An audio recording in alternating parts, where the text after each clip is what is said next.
kelas Kabupaten Maros. Saya Hasniati. Saya Rizkatul Mukarramah. Saya Ima Ernawati Sardin. Saya Fitriani.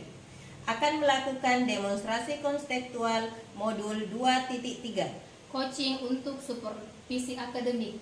Selamat menyaksikan.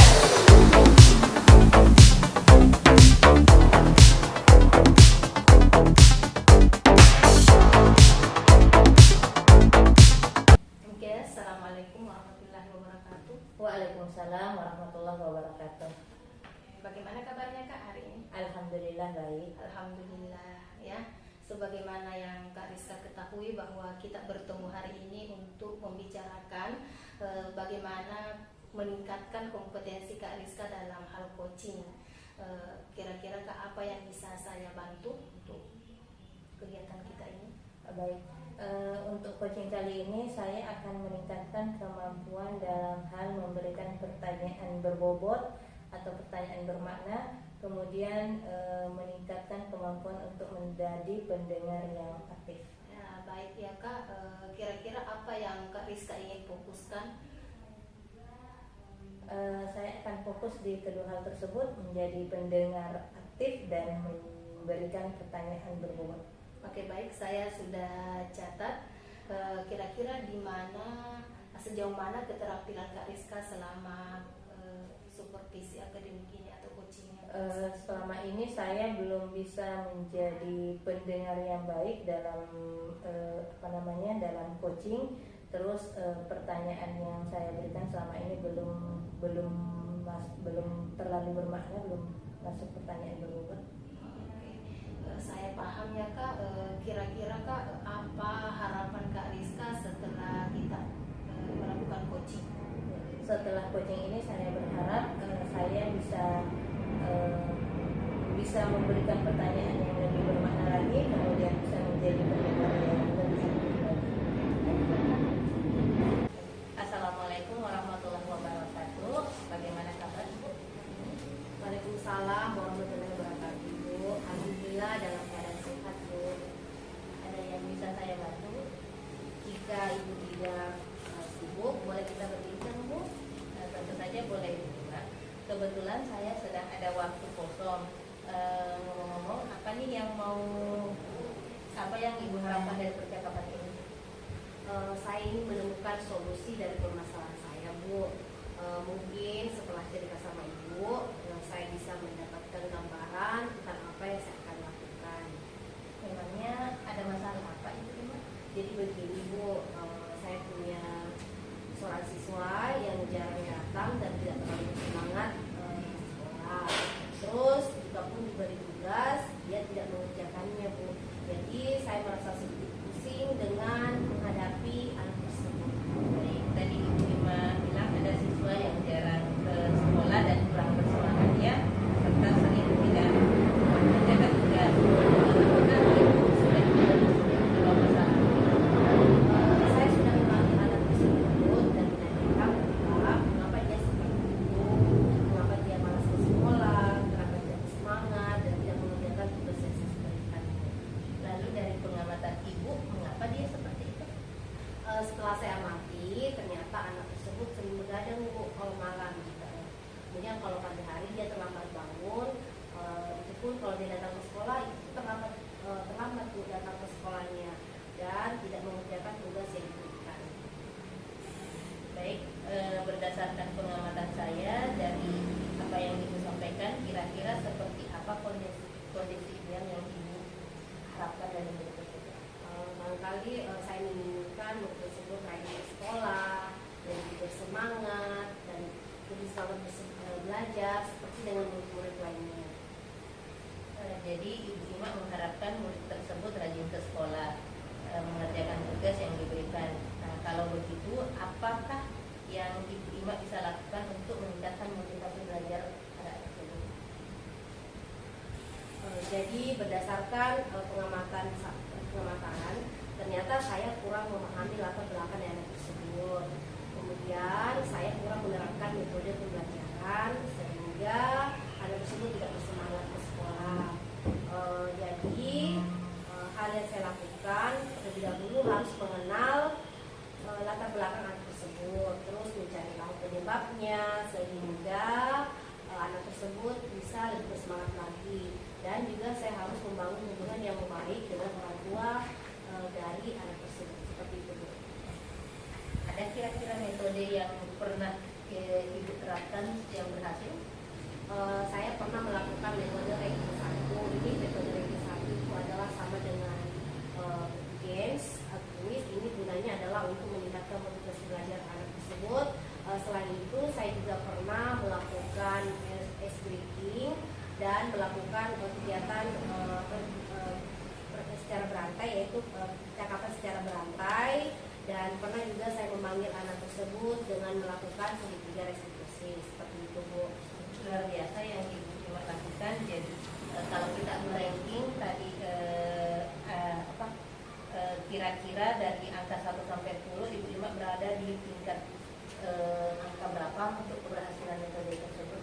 Jika di rating, barangkali saya berada di rating 8, Bu. Ya.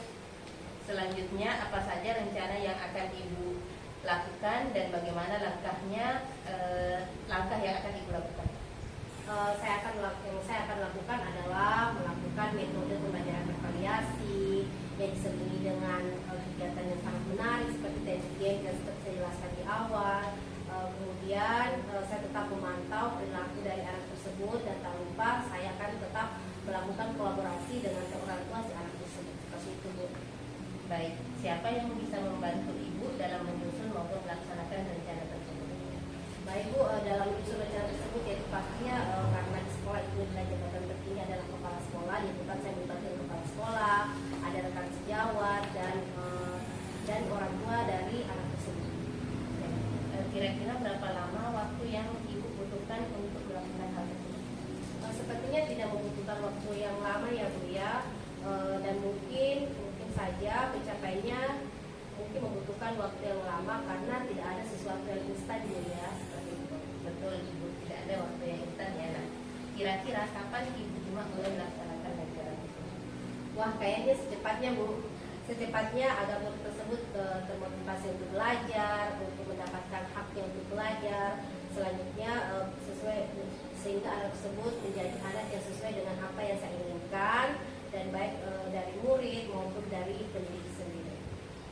Terus komitmen seperti apa yang Ibu lakukan agar rencana ini berjalan dengan baik?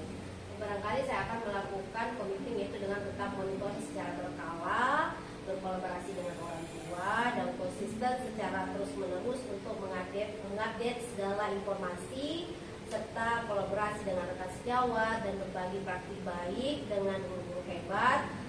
Dan selain itu, saya juga bisa menerapkan pembelajaran di kelas dengan metode dan gaya belajar yang menarik, sehingga kehadiran saya dibutuhkan oleh murid-murid saya. Wah, luar biasa sekali ya Ibu Ima. Adakah dukungan dari pihak lain yang dibutuhkan di sekolah? Dukungan moral dan sarana sudah saya dapatkan dari sekolah. Barangkali secara internal saja, yaitu bagi diri saya sendiri, yaitu untuk tetap konsisten menjalani. Semoga rencana ini berjalan lancar ya, Bu, ya. Nah, bagaimana perasaan Ibu setelah kita berbincang tadi? Masya Allah, luar biasa lega, Bu, ya. Masya Allah, lega sekali setelah saya berbincang dengan Ibu. Saya menemukan solusi dari hasil perbincangan kita. Assalamualaikum warahmatullahi wabarakatuh. Waalaikumsalam warahmatullahi wabarakatuh. Oke, selamat pagi, Kak. Bagaimana kabarnya? Alhamdulillah baik. Alhamdulillah. Jadi sebelumnya saya mengucapkan terima kasih banyak karena Kak Rizka telah meluangkan waktu untuk kita membicarakan hasil pengamatan saya terhadap coaching yang telah Kak Rizka lakukan. Kira-kira kompetensi apa yang Kak Rizka sudah lakukan pada observasi yang telah Kak Rizka lakukan? Baik, saya merasa sudah meningkatkan menjadi pendengar aktif dan memberikan pertanyaan berbobot. Baik. Kira-kira apa yang membuat Kak Rizka merasa hal demikian sudah tercapai? Karena saya sudah merasa memberikan pertanyaan yang lebih berbobot dan menjadi pendengar yang lebih aktif. Ya, baik. Boleh saya tanggapi dari hasil pengamatan saya? Boleh. Oke. Saya melihat Kak Rizka sudah mendengar aktif, ya, sudah mengajukan pertanyaan berbobot sesuai dengan standar penilaian yang akan kita lakukan. Bagaimana perasaan Kak Rizka? Saya senang mendengarnya. Terima kasih atas umpan balik yang diberikan. Ya, alhamdulillah, walaupun begitu maksudnya sudah bagus, tapi ada hal-hal yang perlu Kak Rizka perbaiki. Misalnya tadi saya melihat Kak Rizka masih kurang fokus ketika menanggapi pertanyaan dari coaching, yang seharusnya Kak Rizka lakukan menanggapi langsung dengan pertanyaan-pertanyaan berbobot. Baik, saya mengerti. Saya akan melakukan peningkatan dalam hal tersebut. Baik, kira-kira apa langkah konkret yang Kak Rizka lakukan untuk memperbaiki keterampilan Kak Rizka ini? Saya berencana untuk melakukan latihan yang lebih intensif lagi untuk memberikan pertanyaan yang lebih bermakna dan menjadi pendengar yang aktif. Masya Allah. Baiklah Kak, saya akan mencatat hasil observasi saya dalam lembar supervisi. Kira-kira proses, ya, harapan kita dari proses ini seperti apa? Baik, saya merasa lebih baik dengan diskusi ini. Saya menjadi tahu apa yang perlu saya tingkatkan, dan terima kasih atas umpan balik yang diberikan. Kak, sama-sama.